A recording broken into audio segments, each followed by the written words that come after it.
How to Stop Witchcraft, Elders of the Night. Chinaza Ekeoma, 234-8030405803. When elders disturb a person, it is rarely loud. It does not always come as attack or confrontation. More often, it arrives as restlessness, repeated spiritual pressure, nocturnal disturbance, confusion of mind, bodily heaviness, or unexplained interference in one's path.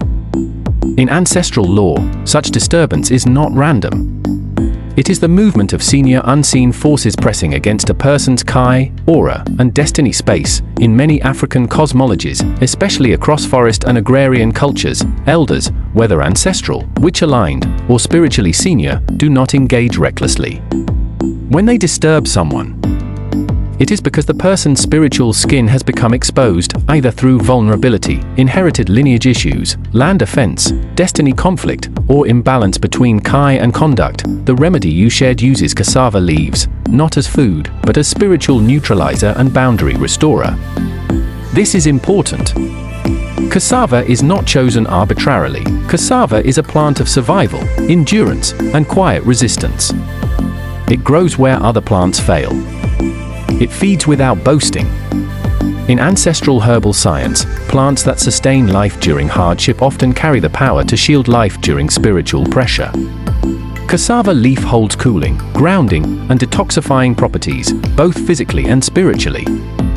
It calms overheated spiritual spaces and restores equilibrium where interference has occurred. The instruction to gather the leaves very early in the morning is not optional. Dawn is a liminal hour, the time when night forces are retreating and day forces are not yet dominant. At this hour, plants are spiritually open, undefiled by human noise, and still carrying the night's absorbed energies. Harvesting at dawn ensures the leaves hold uncontaminated earth memory and maximum spiritual potency, squeezing the cassava leaves thoroughly into bathing water until the water turns. Green is an active essence extraction. In ancestral medicine, color change is not symbolic, it is diagnostic. The green signifies that the plant spirit has released its life force into the water.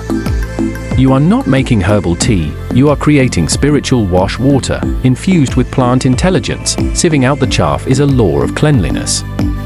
Spirits respond to order. Leaving residue in the water invites stagnation and mixed signals. What remains must be pure liquid essence, nothing decaying, nothing heavy. Placing the water in the sun from morning until evening is one of the most misunderstood but critical steps.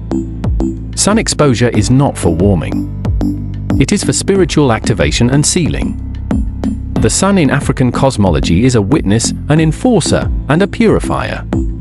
When herbal water is left under the sun, it is being placed before a cosmic authority. The sun charges the water, harmonizes the plant essence, and aligns it with visible life force, countering nocturnal disturbance. Bathing with the water at night is deliberate. Disturbances from elders often manifest or intensify at night because that is when spiritual communication is active. By bathing at night, you are not reacting to the disturbance, you are preempting it. You are entering the night already sealed. The instruction to bathe without soap and sponge is a law of respect. Soap is a modern chemical cleanser. It strips, it disrupts, it interferes. Sponge introduces friction and aggression. This bath is not about scrubbing, it is about overlaying, allowing the cassava essence to sit gently on the spiritual skin and restore its boundary. Not toweling the body afterward is one of the most important and most violated instructions. Drying the body with a towel removes the protective layer you have just applied.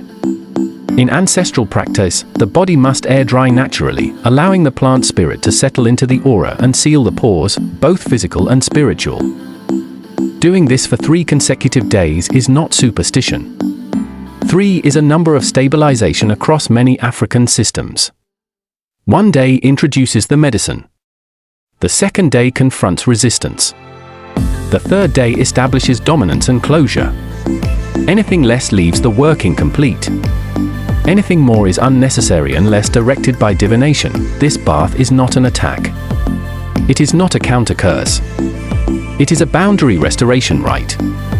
It tells disturbing forces, this body is claimed. This path is not open. This Kai is not available for interference. However, ancestral law must be spoken plainly. If disturbance continues after this bath, it means the issue is not surface level. It may involve lineage debt, broken oath, land violation, or destiny conflict that requires divination and elder intervention. Herbal baths calm symptoms, they do not erase ancestral contracts. There are also ethical laws surrounding this practice. It must not be done in mockery, anger, or vengeance. The heart must be calm. The mind must be clear. No sexual activity should occur during the 3 days. Quarrels, insults, and reckless speech weaken the work.